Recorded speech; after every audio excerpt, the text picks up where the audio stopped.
2 of her wins this year are majors. And then after that, Dude. a bunch of second place. And her worst finish is a T8. Like, what are we talking about? I think, and you know, it's funny. I did my research, and I'm thinking like, yo, is she on pace to have one of the best seasons on the LPGA? I'm going to just let all our viewers know right now. If you're ever in trouble, the answer is Nelly Korda. Struggling on your history test? The answer is Nelly Korda. If your boss want to know why you didn't meet the deadline, the answer is Nelly Korda. If you're hanging out with your friends, you come back home, your wife asks where you been, the answer is Nelly Korda. Now, actually, I would say be careful with that. I don't want to get you in trouble. But, man, what a conclusion to the freaking U.S. Women's Open, man. Nelly gets another victory, man, adding to her third year.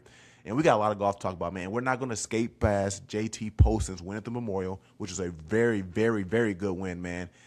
Unlikely 2 players to be in the playoff that we not expect with JT Poston and Ryan Gerard. But if you're back, thanks for returning. But if you're new here, I'm going to just let you guys know. We're better than Nightcap. We're better than Bob Does Sport Podcast. We're better than Dan Rappaport. We're better than Colin Coward. We're better than Pat McAfee. We're better than Foreplay Podcast. I don't know if I said Bob Does Sports, but I'm going to say it again. We're better than Bob Does Sport Podcast. And any other podcast you listen to, we are indeed the best. And again, my name is Geremy Davis. I'm a former NFL player and host of the best YouTube golf show, Golf and Gospel. Go check it all out at golfandgospel.com. And my co-host, the best co-host in all the podcasts, the best PT in the Southwest, former Nebraska Cornhusker golfer, my dog, Nate Wong. Guys, I just want to remind you too, man, to tap in with Golf and Gospel Podcast on all podcast platforms. We're available everywhere you listen. Apple Podcasts, Spotify, Amazon, wherever you get your podcasts, man, just lock in with the kids, man. And be sure to download, subscribe, and stay connected with us. And if you enjoy this episode, share it with your friends, man. We be texting all our golf friends all day, man. You got those same type of friends. You send them this podcast, and all of y'all lock in and say something in the comments, man. Have a conversation with us. Now, I will say, if y'all think me and Nate are trash, critique us in the comments. Say it again. We don't like y'all voice. The camera angle looks weird. You guys messed up on what you wanted to say about so-and-so. And if you do that, we'll take the critique, and we will get better. Because we want to continue to improve, and we want to continue to bring you good, great, amazing golf content like we already have. But also, if you're here, man, we bring on great, I won't say great, but we let the Holy Spirit move, and we talk about the gospel here towards the end of our episode, man. So, again, please like, subscribe, and just stay locked in with us. But, Nate, I want to start off with this, man, our hot take of the week. Draymond Green said this, and listen up. Bro, I went to golf with Steph one time. He incredible, bro. He could real deal possibly be a professional golfer. He can definitely be a golf pro, no question. Yeah. But could possibly make some tour. Like if he really devoted the time, he incredible, man. It's dope. That's a good debate. Do you think non-golfers could convert to being a golfer and make the tour? If you had like 3 years. I think Steph could. I think there are some guys out there. And by the way, I don't take the sport for granted. I know how hard it is, so I don't want to disrespect those guys. Just like I hate when people say, like, yo, I could play in the league, NFL, or I could play in the NBA. Like, bro, no, you can't. Like, no, you can't. Like, that's not a realistic thing for you. Shut up, right? So so take what I'm saying with a grain of salt. I don't want to disrespect those guys, but like, I golf with Steph, bro, at Cal Club. It's not like some crazy simple course. I golf with him. He didn't get a bogey till like the 9th. He didn't miss a single shot until like the 9th or 10th hole was the first shot where he was like, like finally missed on one shot. And it was like par, birdie, par, birdie. Like he incredible, bro. So Nate, what do you think about what Draymond Green said in regards to Steph Curry and becoming a pro golfer? Dude, I don't know. I feel like he should know this. He's a pro athlete. There's layers to this. Like, there's layers. Like, yes, when people golf with me, and I'm nothing like a regular Korn Ferry player, okay? Yeah. But when people play with me, they'll be like, Nate, you need to stop your day job and go play and go pursue pro golf. And I'm seriously nothing like these guys. I say that. Yeah. Yeah. Geremy has said that. There we go. And I'm so far away from these guys that are on tour. I feel like that's, I don't want to say disrespectful, but man, I just expect better from a pro athlete. He's an elite level athlete, you know? Right. I think Steph could do whatever he wants to put his mind to, but I mean, there's layers to it, bro. Well, I do respect Draymond because he did say, like, I think he said, take what I said with a grain of salt because, you know, he said he hates when people say, like, man, I can play in the NBA or NFL if I just do that. He's like, no, you can't. You can't do that. And he said he didn't want to disrespect golfers. And I respect that Draymond said this. But I've said on some Golf and Gospel episodes, I think that golf is harder than football. However, you know, can Steph become a golf pro through the PGA of America? For sure. He can get that. But No can doubt. he go play on the PGA Tour? Absolutely not, man. No, I take that back. It's a very, very, very, very low chance because nothing's impossible with the Yes. Lord. I'm gonna say that, but it's a very low chance. Now, can Yeah. Steph go play on maybe like an Asher Tour? I think he could probably go compete on the Asher Tour, Yeah. something like that. And yeah, He Go ahead. has the clutch gene. Like he has that clutch gene and the go for it gene as well. So like I'm sure he put his mind to it, but man, like to go through Q school. I mean, and he also has money too, so he has money and time if he if he ever really wanted to retired. pursue it. Yep. Yeah, but it's like it's still a long shot because man, you seen these college guys like the national championship was just this weekend. Yeah. Did you see those guys ball? They Jackson They can play. Hope. Yeah. Jackson Koivin is he's a guy. He is a guy. Yeah. Dude, yeah, and those guys are coming in. So Yeah. I mean, granted, Steph is an athlete though, so Yeah. I think I the other want to thing give him a too. little respect. For sure. I think the other thing too is like I think Steph can grind and maybe play on the PGA Champions Tour. You know, maybe that's a possibility. But playing on the PGA Tour, even Korn Ferry, I think that's a bit of a reach. Now, with today and how branding is and social media and popularity, he can probably get an exemption to a Puerto Rico Open or a Myrtle Beach Classic. But making a cut, long shot. And I think Steph will have the reality to maybe say like, yeah, it is a long shot. I think Steph will believe he can because he's a grind. I would believe that I can. I know the odds are very, very small for me to make any cut, let alone even compete. I can't even beat anyone in LPGA, and that's not disrespecting them. That's how good they are. But I think even Steph would know, like, hey, dog, like, I can't do. I mean, I had the mindset to do it, but like being realistic, man, these guys are so good. That's like saying, like, man, if I shoot every day for a year, I can beat Steph Curry in a 3-point contest. No shot, bro. No. It's like saying DJ could make the G League or something like that. It's like, dude, sorry. DJ is a good athlete, but he ain't going to the G League. Yeah, man. But let us know your thoughts in the comments, man. What do you think about what Draymond said and that whole crew about, you know, the possibilities of Steph if he really puts his mind to it? Can he become a pro golfer? And I guess specifically a PGA Tour player because becoming a pro golfer from a PGA America standpoint, he can do that. And like I said, maybe playing on the Asher Tour, possibility. But Korn Ferry, PGA Tour, I think a bit of a long shot. But again, like I said, nothing's impossible with the Lord. But Nate, let's move over to the Memorial, man. Jack Nicklaus tournament. This is a good tournament, bro. Obviously, we saw Ryan Gerard playoff versus JT Poston. JT Poston hasn't had a top 20 finish. All of a sudden, he wants to come to the Memorial. He has aspirations to shake Jack Nicklaus' hand. He ends up doing it in the playoff. But here's the thing that was crazy, Nate. When it came down to it, in the top 5 people to possibly win, it was Tommy Fleetwood, Wyndham Clark, Sam Burns, Ryan Gerard, JT Poston. No Scottie, no Cam Young, no Matt Fitzpatrick. I would love to know your thoughts on like the final, rundown of the Memorial Golf Tournament. Few thoughts, okay? No Cam Young, no Matt Fitzpatrick is crazy. Given how hot Cam Young has been, too. Yeah. Anyways, the other thing, too, is Wyndham in the top 5 now? Is he the top 5 player on tour right now? Yeah, shoot. I mean, his putts that he had a few putts today that he was making, but he was making a lot of putts last time when he won, when he beat Siwoo Kim at the Byron Nelson in Houston. And man, he was chasing really well. And then did he make a bogey? No, he made a bogey on like 17. Yeah, I think he did. Quick. Yeah, double check. I think he did. I just know, obviously, he came up with he needed a birdie on 18, and he didn't clutch up, but he made a really good, tough par. Because I said, if he doesn't make this par, locker rooms are not safe. That's right. No, he didn't make a birdie. I'm tripping. Okay. Sorry. Yeah, sorry. Yeah. But yeah, dude, he was making birdied 16 and 15. I was like, oh. Yeah. I mean, regardless, too, I mean, bro, Wyndham Clark has been playing really good golf. And in one of our breakdowns, I was like, man, is he back to U.S. Open form? He's finding himself in contention and signature. Yep. He's found himself in contention in signature events. He won the Byron Nelson. And the U.S. Open's come right around. I mean, he's only, 2 years removed since winning his U.S. Open 2024, I believe?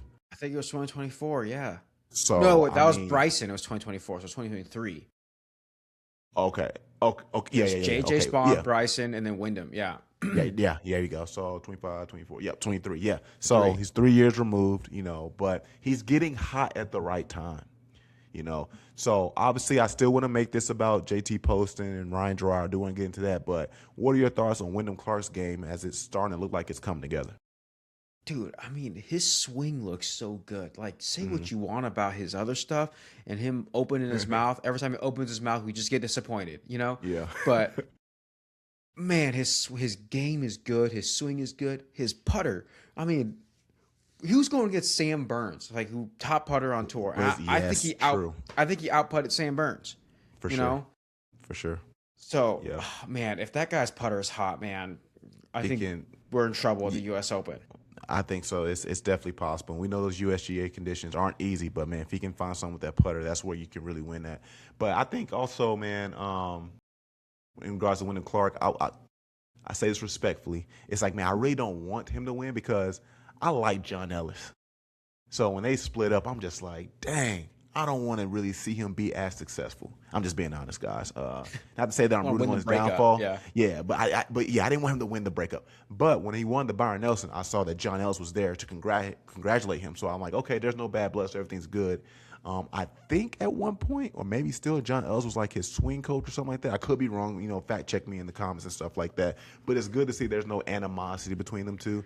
And I think so far as of lately, it's probably the first time in a while we've seen a caddy player break up and the player actually get better, because we saw Colin Morikawa break up with his caddy, and then that was fluctuating with his game. Max Homa fluctuating with his game. So we haven't really seen JT, So we haven't really seen much success from people from the tour pros when they break up their caddy. But Wyndham Clark, like I say, he's getting hot at the right time, and we got 2 more weeks before the men's U.S. Open. So he could definitely be a threat in the field, man. But going back to the Memorial, man, I mean, 2 unlikely guys, like I said. Ryan Gerard, he's been a bit streaky, but during the beginning of the season, he kept finding himself in top 5s a lot. And I thought this guy's going to have a really great season. Found himself kind of in a lull going in the middle. Found himself back here, forced himself into a playoff. What a very clutch birdie on 17. That was an amazing birdie by Ryan Gerard, man. And JT Poston came into it 4-shot lead, started to slip, ended up going 3 over, got a little clutch towards the end. He actually missed I don't want to say it was simple, because a lot of these putts were really hard, and from the viewership of our couch, it looks easy. But he missed what I thought was for sure a makeable birdie to not even go to the playoff. And then he just he probably thought it was going to be a break, and he kind of hit it straight past the right, ended up making par. Went into the second overtime, man. And it was good to see him finish this thing off, because I think every person this year who had a 4-shot lead going into Sunday has won. I believe it was Cam Young, and it was Justin Rose, and I'm missing one. Maybe it was Matt Fitzpatrick. Can't remember. Fact check me, guys. But he's indeed the 4th one going into a 4-shot lead on Sunday and win. Because I'm like, man, you're going to ruin the streak, bro. You're going to ruin the streak. But the thing that's also good about JT Poston winning, man, he will avoid having to play 69 holes in 2 days. He played 33 holes today because it got rained out Saturday, and he stopped at hole 5. He had to play 33 holes a day at the Memorial. And if he did not win, he would have to play 36 holes at the U.S. Open qualifier. But since he won, he's now exempt, so now he gets him a little break, man. So shout out to JT Poston for getting that victory. Ryan Gerard, good fight. But the next thing I do want to discuss, I'm sorry, Stans, I'm sorry. Scottie Scheffler. Not really finding himself in contention to defend the Memorial. I think last week we talked about this is typically where Scottie gets really hot at. And again, for a normal Tour Pros perspective, if you can take Scottie's season and put it as your own, great season. However, with the expectations that come with being number 1, with the expectation Scottie Stans put on him and the PGA Tour, this has been a bit of what we like to call maybe a down season. I say that with quotes because it's not really a down season, but for who Scottie is, it's a down season. Nate, what did you kind of just analyzing, Scottie at the Memorial? What were you seeing there? Dude, you said it. Like, not only is he world number 1 and stuff like that, but people are comparing him, and some people are arguing that he's better than Tiger. Okay, and watch the tape, dude. Watch the tape. They were showing Scottie putts out of pity. You know, his putts on CBS added 0 to the storyline. To Ryan Gerard, Wyndham, Sam Burns, Fleetwood, all that kind of stuff. Yes. He had no part in that movie script, but they were showing him anyway. He was a non-playable character. He was an NPC. Exactly. And they were showing him anyways. You know, he had that putt, the chip in, whatever. The chip in. Okay, yeah, for sure. Congratulations, Scottie. But yeah, you're right. Like it's these expectations that we have. I mean, he is world number one. And dude, it's the Tiger stuff, bro. It's the Tiger stuff that bothers me. It's like he's not Tiger. Yeah. But sure. And people will go to bat and argue that and be like, no, this is why. And yeah, are there some comparisons? For sure. Longest streak with this, most putts made here, for sure. But like I've said this before, if you dig hard enough, you can find comparisons, and we can make up stats. And I think, again, I said this before on previous podcasts, I think sometimes the PGA Tour makes up stats to make it a record. Oh, most second places after birdieing the last hole on Saturday on the East Coast. And it's like, come on, dog, that's a reach, bro. That's a reach. Like in my NFL career, I didn't do much, but I'm sure I can make up a record for myself. First guy from the University of Connecticut to get drafted in the Northeast wearing this number to do this. And it's like, we're reaching. But again, because you guys are probably already crying, Scottie is world number one. However, he's not meeting the expectations that you stands have put on him, as well as the PGA Tour. And that's not us wishing on his downfall. We're just watching the tape. But he has an opportunity to get the career Grand Slam through the U.S. Open, but he has to find something in this game. You can't have the round ones that he's been having lately and expect to win on USGA conditions and win the U.S. Open. But let's talk about what's way more important than men's golf, which is the LPGA, man. Dog, first off, this was the hardest course on tour to putt anywhere from 4 to 8 feet, and these ladies were knocking in some putts. But Nelly Korda, man, she wins at Riviera before Tiger Woods. She's the first woman to win at Riviera, and also she's the youngest American to win 4 LPGA major championships since Mickey Wright in 1960. First player to win first 2 majors of the LPGA season since 2013, Ingee Park. First American to win 2 majors of an LPGA season since 1986, Pat Bradley. First American to reach 4 career LPGA major wins since 2004, Meg Mallon. First player in the 2020 decades to reach 4 LPGA major championship wins, and first reigning number 1 to win the U.S. Open since 2013, Ingee Park. Nate, let me know what you thought about Nelly Korda's game, man. Dude, the first reigning world number 1 to win since 2013 is a crazy stat to me. Yes. But over a decade ago. Dude, yeah, I mean, first off, the LPGA today was way more exciting and didn't go into unnecessary extra innings than the men's tournament. Yeah. And it's supposedly a freaking elevated event, signature event with a good field, with the best field around. Yeah. But the women's tournament was, dude, there was 5 girls that were like tied for first or first at one point, you know? Yes. Yeah. And it was really like who was going to come down to this. And it really came down to hole 17. Yes. When Nelly made that birdie. When Nelly made that birdie on hole 17. Mm-hmm. Because, and again, Charley Hull, hole 17, made a birdie. And it was like, oh, shoot. Is Charley going to be, and there's also good storylines there. There was good storylines with Gabby Lopez when she made the birdie on hole 18. It was Chun. It was a great storyline. I mean, shoot, she has 4 wins, 3 of them are majors, and her last one, bro, yes, dude. I am such a big fan of Ingee Chun now. Her game through that front 9 going into the back 9 was amazing, and even then on the back 9 when she was missing fairways was making ridiculous par saves. She was saving. And it's like, dude, if you would have just showed her lowlights, you would have been like, she shot 90.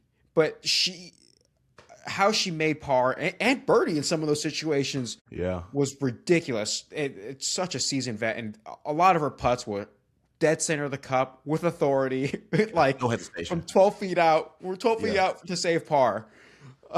So I was really impressed with her.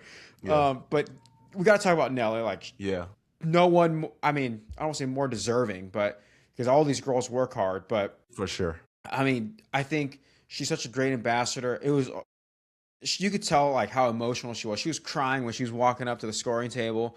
She was crying when she's getting the medal and stuff like that. And man, I just think she's really good for golf. Yeah, for She's gonna have all these comparisons to Tiger Woods and stuff like that. Yeah. I just think it's really good for the game. And granted, I Yeah. really wanted someone else to win because I wanted to see how the LPGA would respond. But Yes, me too, bro. Yeah, for sure. Yeah. You were saying that, you put that in my I head. was saying, I'm like, man, if Nelly doesn't win, let's say it is Chun or maybe it's Gabby Lopez, I feel like the LPGA will be like, oh shoot, we have no pictures ready. There's nothing in the draft. Like, what do we do? Let's just delete post all our score- drafts. Yeah. Let's post scorecard and post this picture of Gabby Lopez. I really want to know if they would have been well prepared if it wasn't Nelly. But like you said, I think it's really, really good for the game, especially Nelly being the face of the franchise. Like I said, last year when they kept trying to, she's still the face no matter what, even last year. But even when they kept trying to force her and she wasn't winning, I'm just like, let's start advertising the people who are winning a little bit more. Not to negate her at all, but it's like, man, you're forcing so much Nelly on us and she's not winning. It's like, I would love to see how so-and-so's doing or so-and-so, whatever that person may be. But this year, you make a case why Nelly should be all over Golf Digest, Golf.com, LPGA, even the PGA Tour page. Pat McAfee. I don't care what outlet on, Nelly should be promoted, bro. But first off, I would like to say I'm happy that she took off those shoes, man. I said I wasn't going to mention it again, but I had to mention it again, bro. And this is the thing, bro. It's like if Nelly decided to curate the Nelly Korda ones and send them to LeBron in Game 6 of the finals, LeBron, you're not going to wear those shoes, bro. Why would like? I think you should, bro. Well, I mean, yeah, now because Nelly's like the one. But what I'm saying is just like, bro, like, why did we think that was a good idea, man? Like if you wouldn't wear that in Game 6 of the footwear. Final, yeah. She talked about footwear on Pat McAfee when she was on there, but yeah, and she obviously talked about her foot was feeling loose. That was her worst round. She took him off at hole 6, and obviously her game progressed. And obviously for a golfer, footing means everything, feeling the ground, producing force and stuff like that. So, and maybe LeBron didn't send them to her to wear. Maybe this memorabilia or something like that. But if he did send it to her for wear, I'm just like, don't interfere with her routine, her game, bro. And my opinion might be a hot take. I think there can only be 2 basketball players who want to make a golf shoe, and it's Jordan, who already does it, and Steph Curry. That's it. LeBron, I know you're getting a lot of pub because you're getting into golf. You just made a chip-in birdie we saw all over Instagram, man, but I think it'd be a little bit too aggressive if he wants to go make like a signature golf shoe. It's like, he can. He's a billionaire. He can do what he wants. But, I mean, maybe it's just me. I don't see myself rocking the LeBron, Bermudas or whatever you want to name the shoe and stuff like that, bro.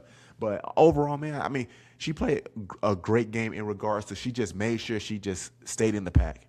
No one really separated themselves. No one like the Chevron when she just had this commanding lead. When they did, they didn't keep separating. Like Charley Hull separated. Chun had a 2-stroke lead at one point. Chun separated. Guess what happened to her tee shots? Yeah, got a little wayward. Exactly. Yeah. So yeah, but I just like how Nelly just stayed mistake free. Like she went on a long par street, long par street, and she birdied at the right time on hole 17.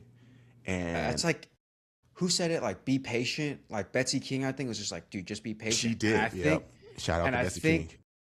I think Nelly really embodied that. Like, just make par. Don't try to chase pins. Don't try to think leaderboard watch. I think she displayed. Granted, she's a vet. Displayed a lot of, course management, game maturity throughout today, particularly. Yeah, I think so. But like I said, I think a lot of ladies did. Like I said, Charley Hull, I want to apologize. On the last podcast, I called you overrated. Now, a lot of people who don't listen to this come like, you're tripping, bro. She just finished, T2 second at the U.S. Open. However, she just finished T2. The reason why I called her overrated is because of how much we were displaying her everywhere and gassing her up. Her season didn't match the notoriety that she was getting. So forcing Charley upon us viewers at the time, and she wasn't playing incredible golf this season. I think she missed 3 cuts already, and her best finish were just, I think, 2 T10s. I'm like, man, she's overrated me. Charley Hull listened to this podcast like the rest of you guys do. She played in her ear during warm-ups, came out with a solid T2. So Charley Hull, my apologies. I said I will apologize if you prove me wrong. You indeed proved me wrong. You're still searching for your first major. I think it will come soon, but my apologies. But going back to what I was saying originally is, you know, it was such a stacked leaderboard.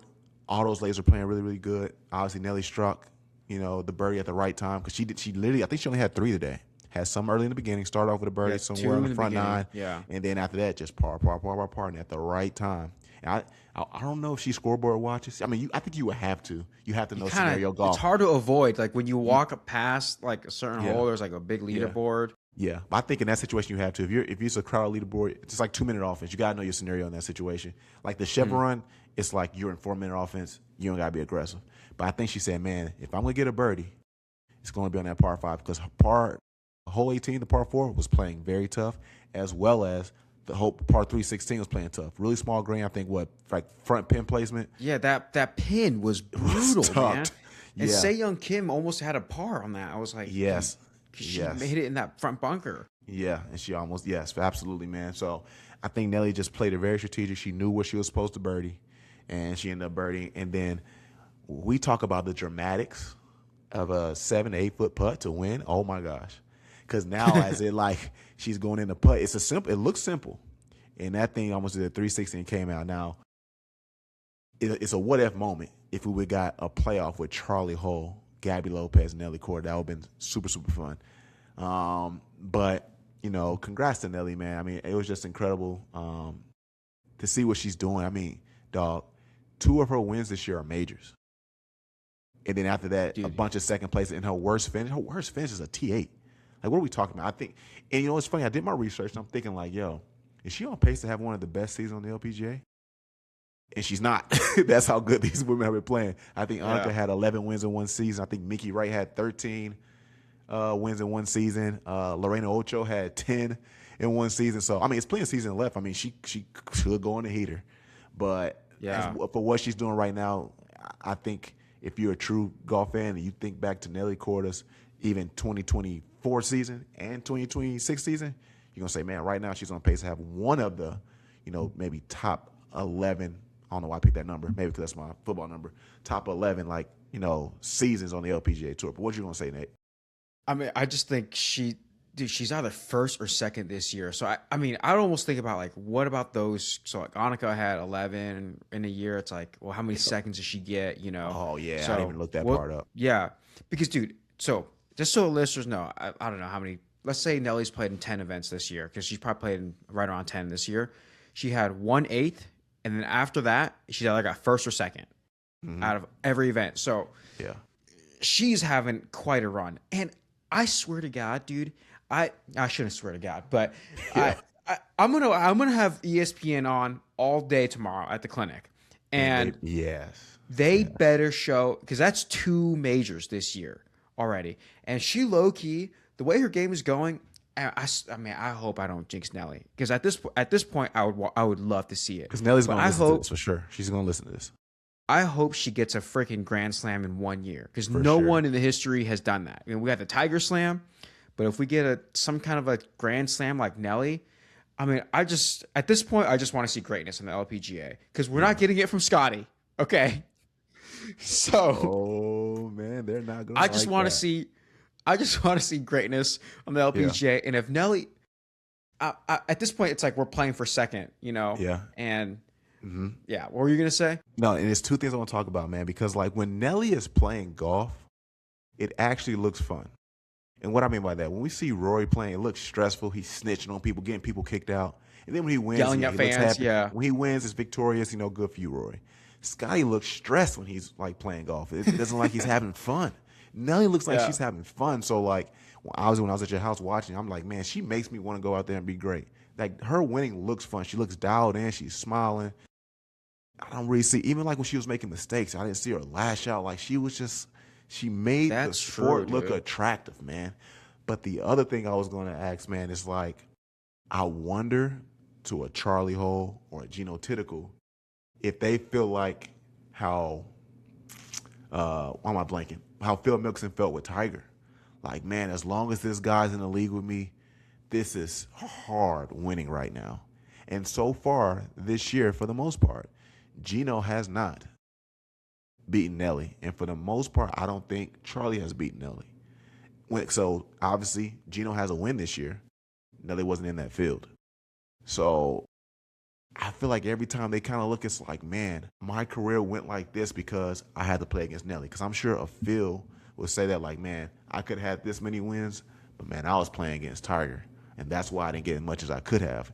And I think Nelly is along that line. Like, I could have had this many wins, but I just couldn't because of this lady named Nelly Korda. But, Nate, I do want to move over. Like I said, there were some other impressive players, too, in the field. I want to start off with, who I already apologized to, Charley Hull. What did you like about her game? Yeah, dude, she had that chase mentality. I just don't know where it went.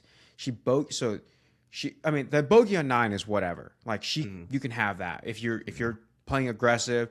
And she was, I think, -3, got to minus, I believe, 8, and was in the lead after hole 10, because I think 10 is the short par 4. She made a birdie on hole 10, and just kept playing aggressive. I think right around hole 11 is when she was like, I'm gonna start she got change her game a little bit. And I wonder, like, if she can try to take notes from Nelly. Like, what did Nelly do? I mean, granted, Nelly had more holes left to go, so she was probably just they playing weren't the patient same and group, being so like, you couldn't really see. So like, because Nelly can be like, well, once Charlie's done, I can try to birdie 18 and know what I have to do on 18. But that's true. Yeah, Charley was, that chase, and then once it's like, as soon as she got the lead, it's over. So, and it sucks. Like, I kind of wish Charley would have done better. Like, she had that bogey on 14 where she's in the bunker, hit a nice bunker shot out of there, couldn't make the putt, and it really felt like it was just slipping away from her. I don't know. I don't know what happened on that back 9, but at least it shows us that she has the game to for sure potentially take down one of these majors. Yeah, I mean, she made me eat my words. I mean, she looked incredible today, man. Like, I think this is something we can say about, every one of those top 5 finishes. Like, their scramble and short game was amazing. Like, I was seeing certain shots, I'm like, there's no way they finished par here. Oh, my gosh, they finished par. I mean, we even think about, I forgot which par 3 it was. She hit the backstop, and that thing rolled all the way back down. I'm like, she's not about to get an ace. 6. I'm just like, but she almost got an ace. Yeah, I'm like, what are you doing right now? I appreciate how aggressive she was, especially when it came to, again, I keep saying the USGA conditions. U.S. Opens are not like friendly pin placements, friendly, setups, man. They challenge you a lot. And she took on that challenge. I think one of the announcers did say, like, she doesn't like playing from the lead. She likes chasing. And it is crazy because when she did get the lead, it's like, shoot, I'm uncomfortable. As soon as she got it. I could be wrong. She probably didn't feel that. But my perspective is like, I wonder if she's uncomfortable. And then she went back, and then she went chase mode again and went and did really good. Because maybe she's not a good 4-minute offense type player. She's a very good 2-minute offense type player, right? Yeah. But, I mean, I think Charley did very, very well, bro. Like I said, she made me eat my words. The only thing I was getting, I don't want to say frustrated with, but she's someone that always trying to force players to hurry up. She takes so long to hit her approach shots. She was Brian Harmon in that joint. Like, and only reason why I'm giving her a hard time is because, again, she forces other players to hurry up. But it's like they're playing at Erin Hills. Like when she was trying to rush Lexi, I'm just like, it's Erin Hills. This is tough. She has to read this putt. But you get to take your time. It's like, man, if it's not like anything that's egregious, and maybe I don't know because we're watching from the couch and cameras are switching, so it seems faster or slower from my perspective. But when we watched you from walking to your ball to set up to routine, I'm just like, bro, how many times are you going to look at this target? And that could be your routine. Over the ball was the longest, yes. Right. And I was just like, how do you give other players a problem about this? But, like, you're taking a long time yourself. But overall, great job. And, again, I know this is her routine. We were both talking about, like, you're putting with the flag stick in, but this shadow has to be affecting your line. Now, I know her caddy will pull the pin, and then she'll get a read and then pull the pin back in. But I'm like, that still has to have some sort of effect. Now, Charlie's been doing this for a long time. She's won plenty of times on the LET, won 3 times the LPGA. So her listening to me in my, studio right now probably doesn't mean anything to her. But from like my golf understanding, I'm just like, is that shadow affecting your reading the break and this and this? One of the putts was like the flag was just flapping around, and it was in her line. Yes. But then again, she counters that because then she'll make one that's doing the same thing. But, I don't know. But overall, Charlie, really good play, man. Unfortunately, got second, but I think this is promising going into, the next majors coming up. Next person I want to talk about is Gabby Lopez. Dude, she was the par save queen. And it was so funny because it was like, she has not made a bogey. As soon as the announcers say that, she makes a freaking bogey. Like, that was the worst announce. And it's like, she hasn't made a bogey this weekend, and she hasn't had a 3-putt all weekend. Freaking 3 putts, hole 16. I know. That hurt a lot, too. But like I said, go ahead. I was going to say, but on 18, that birdie was very impressive. Yes, it was. And I was I don't know if I told you this on the podcast or in person, but in college, when they recruit guys, they're always like, I've heard all these coaches would be like, we just want to know that you can be the guy that comes down hole 18 when we need a birdie or a par to get to the next, to get top 10 or to win a tournament. We want to know that can be you. And that was Gabby Lopez this weekend. Yes. She made that birdie to get tied for the lead of the U.S. Open. It wasn't just some random college event. So I was really impressed with her game all weekend. The birdies were kind of elusive, though. Like, aside the one on 18, but like, Friday was kind of elusive. Saturday, birdies were kind of elusive. Even today was kind of elusive. But, man, she didn't make a lot of mistakes. That's how she stayed on her par. Yeah, bro. And like I said, I've learned to have a lot of respect for her because when I had, pro Mexican golfer Andrea Mendoza on Golf and Gospel, go check out the episode, guys. She talked about Lorena Ochoa. She talked about Gabby Lopez. So now that I'm kind of in a setting where I'm forced to watch Gabby, I'm just like, man, I never seen so much focus and determination on someone's face. Also, to make sure they're representing their country well, man. So I felt hurt when she bogeyed. I'm just like, no. Like, I felt like I knew her in that moment and, like, really wanted to see her become victorious in that moment. But, I mean, way to be clutch on 18 and get the birdie and set yourself up for a possible playoff. But, unfortunately, like I said, when you got the Nelly, the tiger of this era of golf, it's like, that birdie wasn't good enough. It was not good enough, man. The next person I want to talk about is Chun. I mean, I hit up the homie Emma. Emma said, you need to look her up. I know about her now. But Nate, I want to know your thoughts about Chun, man. Dude, I honestly never heard of this girl until yesterday, pretty much, because she was playing really well. I think she had the lead at some point she had the lead at some point today, but I think she had the lead for a big portion of yesterday. And, man, dude, again, like, I've never seen someone's game where their scorecard does not reflect the shots they had to hit. Like, that birdie on, what was it, like 6 or something? Or no, 6 is the par 3 on 7 or whatever when she chipped it in. Oh my gosh. It was crazy. Shot. And then on the back nine, I think it was like 12 or 13, or she hits that drive right into the trees. And then she hits a hybrid and it like duffs like, I don't know, 50 yards. She hits it to like 30 feet and then makes that putt. Yeah. And then part of me is like, is there a worse playing partner than this girl? If you were in match play with this girl, you would be losing your mind because she's just hitting. How she's saving. I mean, and then it's like, if she doesn't hit a bad drive, she'll hit a bad iron shot. If she doesn't hit a bad iron shot, she'll hit a bad chip shot. And then, and somehow still makes par or birdie. All up until like the end. And then she made a bogey on hole 18, which is unfortunate. If there was going to be a playoff. But, dude, remember that par 3? I think it was 14 where she hits like a 7-iron. It's like way short. It's 2 clubs short. 2 clubs. What she finished par, though. She finished par. It's a par. It's a freaking par, dude. I'm so impressed. I'm a fan of her. I'm playing for bogey. That's my situation. I know, dude. I'm a huge fan. After that, I'm like, and again, dude, when she hits her putts, it was like with authority, like, please die in the hole. It wasn't like that. It was like, this is going dead center of the cup. And and it would hit the back of the cup in the drop. Like, it wouldn't be like fall in there. Yeah. Dude, Like, like that thing just went it was right in like, there. all right, that's no doubt that's going in. Like, that was sure. the line and the speed. For sure, man. So with all that, like, I'm just such a big fan of hers now. I'm surprised she's apparently 3-time major winner. 3-time major, four wins in her LPGA career, and 3 of them are majors. That's ridiculous. crazy, dude. Ridiculous. But yeah, and her first major was 2015. It was over 10 years ago. Yeah, that's crazy. So I thought she was like a young player, and it's like, oh no, she's been around for over a decade. Yeah, think about it. She's one major away from a career Grand Slam. Think about it, she has 5 LPGA wins and 4 of them are majors. That would be ridiculous, bro. Yeah. I want to see how much has she played this year. I mean, she's played in 7 starts, made 4 cuts.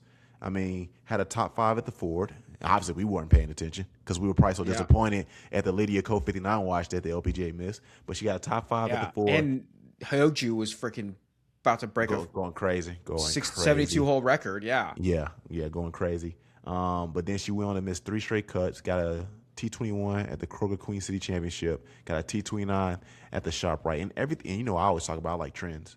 Nothing told me like this was coming for her. Now, she might be one of those players, like, major golf is my golf.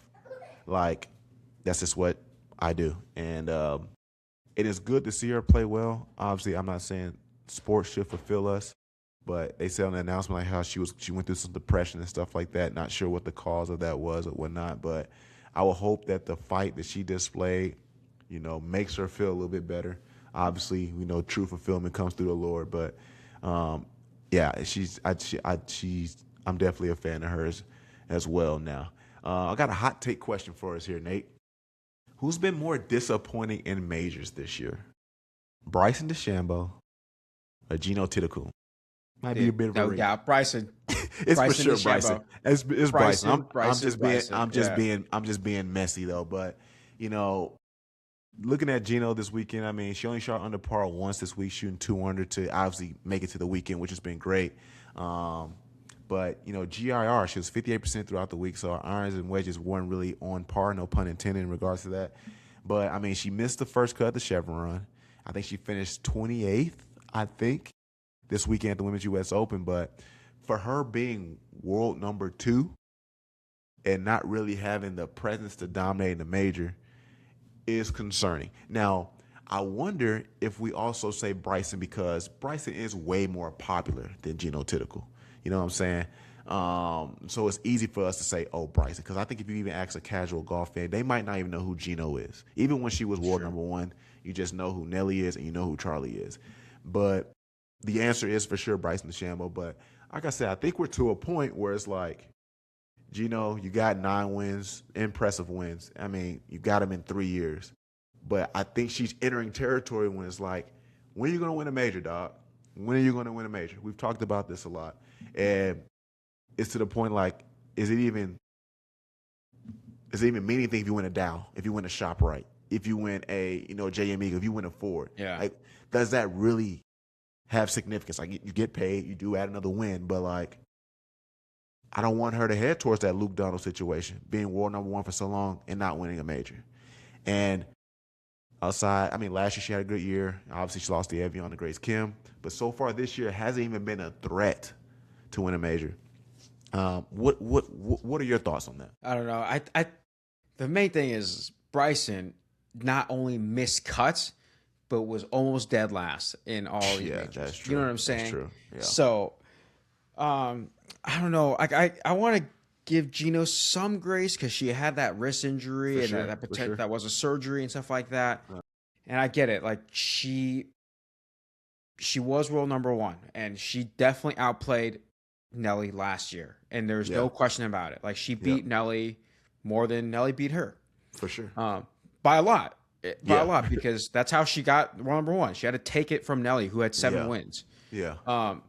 So, but now she's just playing so bad that it's like, granted, Nelly is playing amazing, but like if she's playing so bad that Nelly got the world number 1, getting second to Hyoju Kim. Yeah.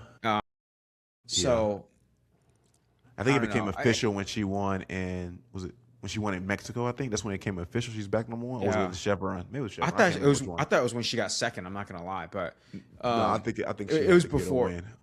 I It was thought before Chevron though. But Okay. but I think the other thing too is we can give Jeeno a little bit more grace too because she's young. Yeah, you for know. sure. Yeah. Isn't she like 22? 22, She's like 23, somewhere there. She's very young. She's like very younger young. than we think. So I think she's gonna grow up and she's gonna learn a lot from this. And I think she's gonna learn a lot about who she is because I bet you her whole life she's actually tied to this golf thing and she doesn't have like a who am I out of this, you know? And it was kind of like what Emma was saying is like when you grow up, like probably Spieth went through this, probably JT went through this. It's just like once you're kind of out of that young honeymoon greatness phase of golf, like you have to actually figure out who you are. And when she does that, she might be dangerous. She might be the next Nelly. One can hope, man. But also, I just want to shout out, women like, Astrid Talley. She played amazing. Kira Romero, she played really good, too. Just some of the amateurs, man, they did really good. I picked Farrah O'Keefe, she made the cut, did solid, but obviously she wasn't the dominant one in regards to the amateurs. And then, I'm sorry, I feel bad. I'm blanking. Who's the one that won at Augusta? Marin. Yeah. So, was the last name? Yeah. So shout out 18. Yeah. Yeah. But no, shout out to all the amateurs who they played very well. I don't want to negate them. They all played so good, man. But last thing I want to talk about in regards to women's golf is some of the big names that missed the cut. Lydia Ko, back-to-back majors, she's missed. Andrew Yan missed that putt on 18 to miss her first cut of the season. I think now she's 8 of 9. And Ho Joo Kim, she misses the cut as we know world number 2. What were just some of the things you kind of seen in that game that, didn't show forth to do well in the Women's U.S. Open? Like the main shocker to me was Hyo-joo because big time. Like I hate to say it, like Lydia can be a little bit up and down, and like if she contends, it'll be like she creeps up the scoreboard. She doesn't make noise like Charley did today. She didn't make noise like Ingee Chun did. Yeah. So with Lydia, that wasn't that disappointing. That Hyo-joo was crazy. Like that was like a Bryson. Like that's fair comparable to like Bryson not showing up at the Masters or at the PGA Championship. Like what the heck, dude? Yeah. Like so, I don't know. I don't know if Hyo-joo historically is kind of like that. But it's just she was so hot this year. Like yeah. I think she did what a lot of of the top golfers did. I think they took about two weeks off to prepare for this major. And I just feel like this course just didn't fit her game.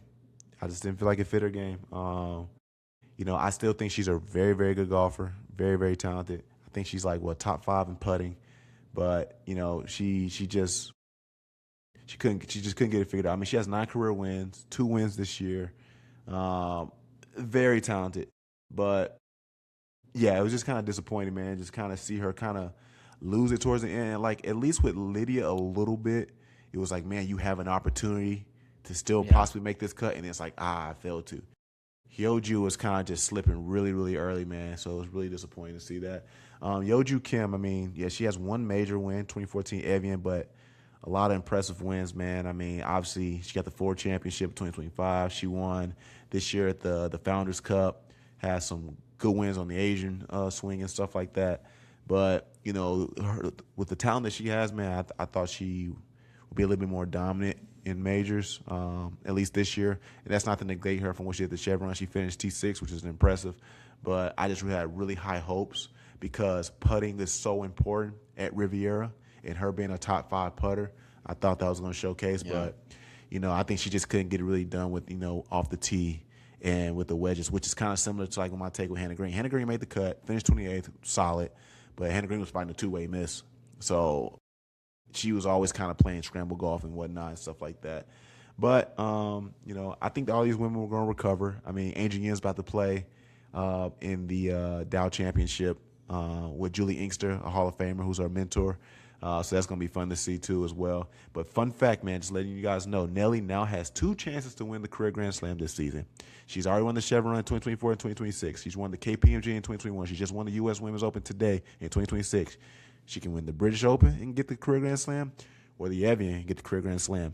And you need 4 out of 5 to win the career Grand Slam. If you get 5 of 5, that's the super career Grand Slam, man. So the way Nelly's playing, I think there is a high chance that she can definitely get that career Grand Slam. But Nate, I got a fun question for us once again. Which triplets, or I don't know, what would be the word for 3 in terms of like duo? Maybe that was 3. Trio? Yeah. See, I'm an idiot. Make fun of me in the comments. Which trio of siblings do you think are the most dominant in their prime? The Watt brothers, which consist of Derek Watt, TJ Watt, JJ Watt, or the Korda siblings with Jessica Korda, Nelly Korda, and sorry I'm blanking on the brother's name, but he's a dog in tennis, or the Ball brothers with LaMelo Ball, Angela Ball, and Lonzo Ball in basketball. Which trio do you think is the best in their respective, I don't think it's the basketball brothers, because none of those guys are they're not like the best golfers or the best basketball players. If LaMelo stop getting hurt, he can definitely be a guy. Like he's a face of a franchise type guy. Lonzo had the ceiling to be, but never reached it. And then the third brother, the dad. No, it's the third brother. He didn't really do much. Well, granted, that's like the Watt brothers. It's like Derek was like. Granted, I think he was a good fullback. I played with Derek. Derek was a really good fullback and a really good special teams player. Me and Derek were fighting to get tackled on special teams, and we're competing against each other. So, do you think he's like an all-time fullback? Like, he's like the Nah, he's not an all-time fullback. Nah, he's not. Or like, let's just say the highest paid fullback, because like the other 2 were the highest paid defensive ends at some point in their career. He got paid when he went to Pittsburgh, but I don't think it was like, oh, this is the highest paid fullback. Nah. I don't think granted, freaking fullbacks weren't getting paid anything at the time that he was in the league, but yeah, because they started to feel non-existent at this point. But was Jessica Korda, was she world number 1? I think when we looked it up earlier, see what it says there. Pretty sure she was. Oh no, she didn't. What's her best highest? Was ranked 6. Okay, all right. So we got Jessica Korda, highest ranking was 6. I think her brother, his highest ranking was 15. And then Nelly obviously has been world number 1, for a long time. No. I mean, do you think, because you're a football player, because the long balls, they're not the Ball brothers. None of them are generational guys. They're Zero. out. They're out. Sorry. They're out. Okay. Sorry, but like TJ and JJ could be. They were the best at their respectable positions for sure. But no, are they like generational like? Because like Myles Garrett, JJ Watt almost won MVP in 2014. He got. I know he was 3-time defensive player of the year. He almost won MVP. We don't see defensive players even being in contention. Yeah, that's crazy. Yeah. JJ was. I mean, he was in the Cardinals, bro. He was out of his prime though. Yeah, but he was. Like his first year on the Cardinals, he still made some noise. Yeah, he was a game wrecker, and but I don't know, man. It's like I feel like Nelly is generational. She is, and I mean I think TJ is pretty dang close though. Like, I think TJ, is. So would you say? Go ahead. Like, do you think like if you're a lineman, who do you think you would hate more? Facing more, JJ or TJ? Man, so I feel like they both are ridiculous. It's like the Bosa brothers. Yeah, I think Nick is a lot better, but Joey is a problem. Yeah. Who, it's funny because I want to say if I'm just like, all right, straight pass rush, maybe TJ, but I feel like JJ made more plays because JJ would go get a pick 6, then go on offense and catch a fade route, and then get a TFL. So I mean, JJ batted down footballs better than anybody. Yeah, like Peyton Manning wanted it to be illegal. Yeah. So I mean, I think that's a good question though, man. I mean, which trio of siblings do you think is better? Let me start disrespecting the brother's name, man. Peter? Is it Peter? Let me see. I hope you ain't give me a generic white name. Yeah, Peter. It's Peter. Okay. Korda. Oh, it's PTR. That's fine. It's Peter. Yeah, but yeah, you guys let us know in the comments, man. Who's the better trio of siblings? Is it Nelly Korda, Peter, and Jessica Korda, or is it T.J. Watt, J.J. Watt, and Derek Watt? Man, I think that's a healthy discussion. And if J.J. Watt and Derek Watt, y'all see this, man. I mean, hey, y'all make y'all argument for why that's the case. Oh, my bad. Hang on. It's Sebastian Peter's the dad. Oh, you've been infatuated with this dad for the whole time. You Shut thought up. the dad was Nelly's fiance. Now you think it's the brother. Hey, So is Sebastian. So Sebastian Korda best ranking. So Peter 15. was ranked number 15. 2. Yeah, 15. the dad. Yeah, 15. The dad was Okay. ranked number 2. So Okay, so let me redo the question. Which trio of sibling athletes do you think is better? Is it Jessica Korda, Nelly Korda, and Sebastian Korda, or is it the Watt brothers and TJ, Derek, and JJ? Y'all let us know in the comments, man. But real quick, man, just want to move over quickly to the Dow Championships, which is similar to the Zurich team golf. Nate, just give me 2 teams that you've kind of just explored and say, you know what, I like them. Maybe they have a good chance to win. I think the Dow, for some reason, is a lot more fun than the Zurich. yeah, I mean, it's hard not to pick Nelly at this point. See what her and Olivia Cohen can do. Yeah. The other thing is, like, I kind of want, like, you pointed out the rookies, Melanie Green, like, she got like 30th. Yeah. She got like 30th, and Haley Cooper is I would love to see that. paired with her. Mm-hmm. But yeah, I gotta look through the list again. But I those are the names that just knee-jerk reactions stand out to me. I don't say I pick them to win. I just want them to do well. You know, I mean, I am going to be super biased with this. I mean, I would love for Melanie and Haley to do well. You know, more so, I hope this can make Haley feel a little bit more comfortable, because playing in scrambles are a little different, or 4-ball. You know, you don't have to be so reliant on yourself. And I just know Haley is so talented, bro, and I just want something to kind of give her that push. And Melanie's playing really good golf right now. I mean, right now she's 3rd in Rookie of the Year points. She's playing really, really good. So, you know, I'd love to see them kind of go at it. I mean, Gina Kim and Yana Wilson, big fan of Gina Kim. Obviously, you know, a guest on the Golf and Gospel podcast, a guest on the Golf and Gospel show. I know Gina's very, very talented, man. Like, I watched her play right in front of me and beat me live. So, you know, I would love to see her do well. And then just from my golf understanding, man, you know, I think the Alway twins have a good relationship where they can possibly pull out something here at the Dow Championship. I know you got the Juchanagar sisters, too. I just feel like they're not as dangerous off the tee, so that might be some trouble for them. Like, I think Mariah Juchanagar might be last in driving distance. Yeah, well, I think the Iway twins are playing a lot better than Juchanagar. Granted, last year we could say something different. Like last year, they were both probably neck and neck. Whereas I think just Mariah Juchanagar, who was in the playoff at the Chevron, is not been doing super hot this year. Another group I wanted to point out is Lydia Ko and Daniel Kang. I was talking about that when you were at my house. Yeah. That's a blast from the past because they're both kind of veterans. Yeah. Lydia Ko is, granted, I think Daniel Kang, last time she played, didn't do really well. But she was a really good player on LPGA like 5 years ago.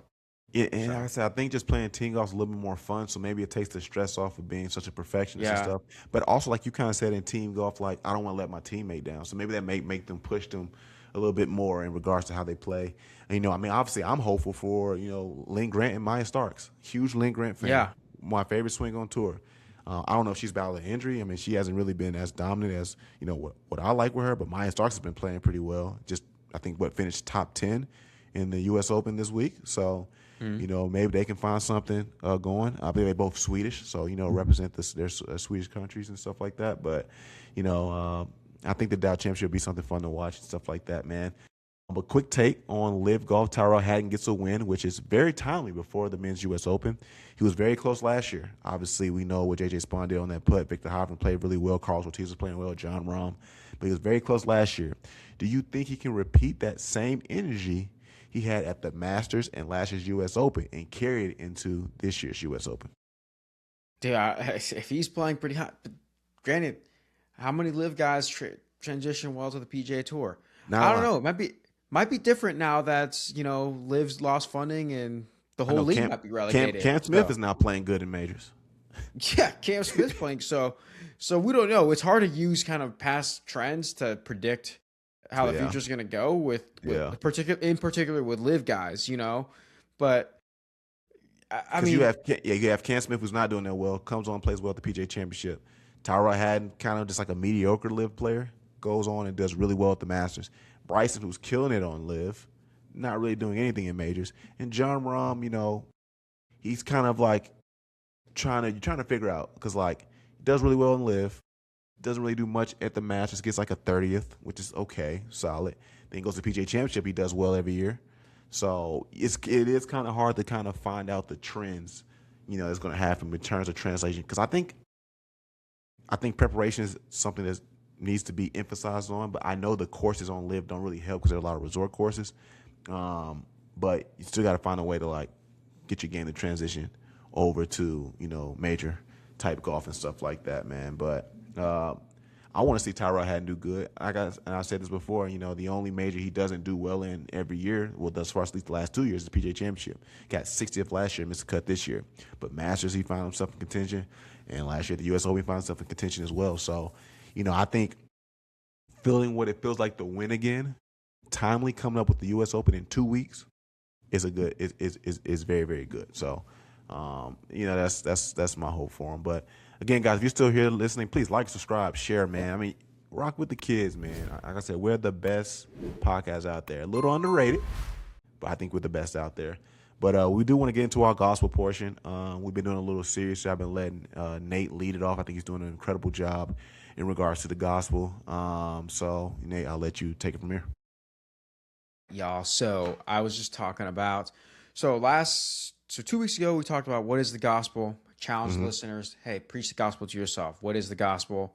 This week, or last week, was who is God? Like, who is God to you? That stuff. Anyways, go back and listen. Go back and listen. Yeah, go back and listen. Yeah, exactly. So just who is God to you? What does the Bible say he is? That kind of stuff.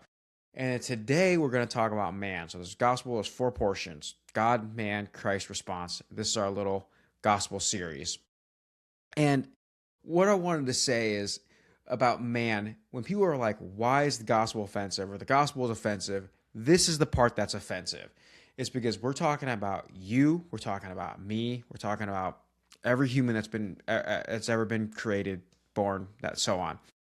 And it's offensive because the gospel part of the man part of the gospel talks about how we're sinners, and it just kind of highlights and puts a spotlight on our sin and how distant and separated we are from God in our human ways. And I think part of it is like, we know we're created in God's image. And I think one of the things is like God likes to be, I won't say likes to be, but God deserves to be worshiped. And I feel like we take on that part of God. Like, so we like to be worshiped. We like to be the center of our own universe. We think we're the center of our own universe. And I don't care how modest someone says they are. They think they deal with first person character syndrome all the time, So, the main thing is I wanted people to kind of ask themselves like, what is man to God? Who are you to God? Yes, you are absolutely a sinner, and that's the offensive part. But it's also like, on the flip side, we are also loved by God. God sent his son to die for us. God doesn't want to be separated from us. God is pursuing us and reaching out to us. So at the same time, thinking about who you are to God can be quite offensive, but it's also quite assuring and freeing to know that despite that, you are loved. But Geremy, do you have any thoughts on that? Nah, I think that's great, bro. When we talk about how we're still loved despite the sin, which is just the definition of his grace, right? I've spoken about how, like, although we cannot out-sin his grace, we should not be abusing his grace. But again, like you said, I think the reason why it's offensive because we inherently think that we are good. I'm a good person. I'm not a sinner. I do all this type of stuff. And we get so heavily reliant on works to kind of prove how good we are. But at some aspect of your life, you fall short. All of us have fallen short of the glory of God. And the beauty of us sinning is that someone took that on. Without the resurrection, it means absolutely nothing. There's nothing that differentiates Christ from any other religion if he did not resurrect. And because he did and defeated death, we can be grateful that he took on our sin as a penalty to give us a way to dwell with Christ, dwell with God in heaven. I think it just comes back to the humility aspect of it to understand that, I'm a bad person. I'm a sinner. Like Paul has said, I'm the foremost worst of all. Mm-hmm. And Paul was in the streets preaching the gospel. I would read, after the scales fall off Paul's eyes, I would think, like, this is the guy you really want to be like. He's like, nah, don't be like me. I'm not the one, dog. And I love what Paul says in, I think it's 1 Corinthians, either 11:1 or 13:1. Someone fact check me. But he says, be imitators of me as I follow Christ. Not necessarily like, hey, just follow me because I'm being good. Because Paul knows where he's trying to point you. But I think it comes to the humility part of it, like saying, like, dog, I'm a bad person. And not giving into our sin and saying, like, well, I'm going to be bad anyways. It is what it is. Like, allow the Lord to sanctify your heart. Have the humility to repent and turn away from those things. But, like you said, I think we got a lot of main character syndrome. Like, I'm the center of attention. It's all about me, when it's really all about him. And once we come to have the humility to understand again that we are sinners and we need to be more dependent on the Lord, is when we truly find freedom. I've said this before. I don't know if it's on Golf and Gospel or wherever I was speaking. I said, man, the only time that surrendering is a positive is when you surrender your life to the gospel. Because typically, if I say, like, all right, Nate, I surrender to you, we count that as an L. Like, I lost. Yeah. But when you're playing the golf course, you're like, I surrender. I surrender. Beat Geremy today. Yeah, beat me. Wave the white flag. You beat me. But the one time you do surrender to the gospel is the time when you really see true victory. It's not like the human notion. Like, if I surrender, Nate, I lost, and now I have to deal with that loss. But when I surrender to the gospel, there's a freedom, and I can be more celebratory in surrendering to the gospel because I know there's freedom. So I think what you said is a great point, man. We just got to have the humility to understand, like, we are a sinner. We are a sinner. Because if we were perfect, again, Christ's death and resurrection means absolutely nothing because we're already perfect. And I think we need to get out of that mindset that we are perfect and understand that there's only one who's been perfect and one that's chose to die for us. If we have the humility to believe, like, hey, I want to accept I want to accept Jesus, my Lord and Savior, there comes freedom. So I think the other thing too is, like, when you understand how deeply loved you are, the freedom in that ends up being your imitation of the gospel to other people. So another thing I wanted to say that I didn't get to in my little monologue was today our sermon we talked about there's an apologetics guy on Diary of the CEO podcast. I don't really listen to that podcast, but our pastor was talking about it. It was this guy named John Lennox was on there, and this Steve Bartlett, the host of the podcast, was asking about God the whole time. He's in apologetics, so like he can answer all these questions about God, the geography of some city, and the proof of whatever. But the guy in Diary of the CEO was like, the best proof of God isn't anything you've written, because John Lennox written a bunch of books, and anything you said, because he's given a lot of sermons. But he says the biggest evidence of God is just you and your mannerisms, your behavior, and your charisma towards your passion for telling people about Christ. And I think that was something really powerful and something that maybe us Christians can kind of embody. Is like, hey, obviously when you preach the gospel, you have to use words, but to get people curious, it could be by your behavior and the way you live your life. So I just want to encourage people, like, yes, ask yourself who you are to God. Understand that you're a sinner. Try to face the cognitive dissonance up front, but also know that you're loved and that your behavior, how you love other people, how you serve other people, is a reflection of the gospel, and that can stir up some curiosity in your neighbors and in your coworkers. Yeah, that's really good, man. And especially if we claim to be believers. See, it says in 2 Corinthians 5 when it talks about, man, anyone who's in Christ is a new creation. And if we're truly a new creation, we will see that by our works. Granted, I did not say we do these works to be a new creation. give our life to Christ and we see these good works, those things that you just talked about, Nate, the way I love my neighbor, the way I serve and stuff like that, the way I act is a display of how Christ is real. And I'm sure if we have other guests on like we've had before, if someone told their testimony, there's someone out there that is unlikely that you would say, like, you gave your life to Christ, he changed you. How? And it's like, hey, man, the power of his Holy Spirit and how it indwelled in me, bro, I know I'm a new creation. And through that, I let his sanctification work in me, and I'm starting to produce these good works. And now I have more of a repentant heart when those old sins want to come back and try to get me. I know how to put on the body of armor, as it says in Ephesians 6, right? So, yeah, I think that's super good. The way we walk, the way we act, man, is a huge, display of how much Christ loves us and what he's done for us. And again, I just really hope that we have the humility to display that and not shy away from that. Because our pastor talked about, like, if you're really a new creation, how do you act when you get back in those old environments? Do you start to conform back to the environment in which you were, doing the same things of the world? Or do you stand firm in your faith and be unashamed in your faith and how, you display the gospel, how you stand firm in the gospel? And I want, even myself, Nate, and whoever's listening, man, we just really want to make sure that we're carrying that out, because the misrepresentation of the church has hurt a lot of people. And I think we have the opportunity to make up for that, how we reflect the gospel and also how we preach the gospel. Because the main thing is, when we do fail as people, that's not a representation of Christ. So hear what I'm saying about Jesus, how good and loving he is, his grace, how he serves us, man. All these characteristics, man, those are the things that are true. When I fail and Nate failed, do not take that on as like, oh, this is what Christ is. No. This is me failing. And in saying that, I don't want people just to fail on purpose and be like, well, this is what Christ is, so don't follow me. Like, no, we have that responsibility, just like Paul said, right?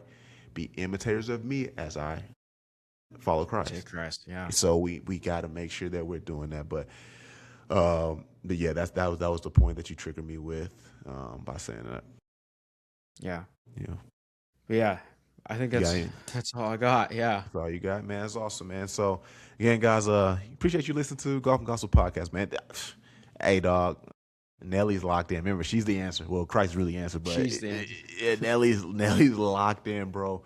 I'm super excited to see her play again, because I'm trying to see, like, it's a long shot, but like, can she sweep the majors? I mean, winning 5 is hard, but like, if she goes 3 for 3, 4 for 4, she already went 2 for 2 is already impressive. Even when Xander did it, it was impressive. But but for Nelly, because I don't want to say no one else is close, because like those other 4 golfers in that top 5, they were close. But man, Nelly just keeps finding a way to separate herself. So let us know your thoughts in the comments about the Women's U.S. Open. Let us know your thoughts about the Memorial. Let us know your thoughts about Live if you watch Live. And ultimately, man, let us know your thoughts about the gospel portion. And we'll see you on the next episode of Golf and Gospel Podcast. Peace.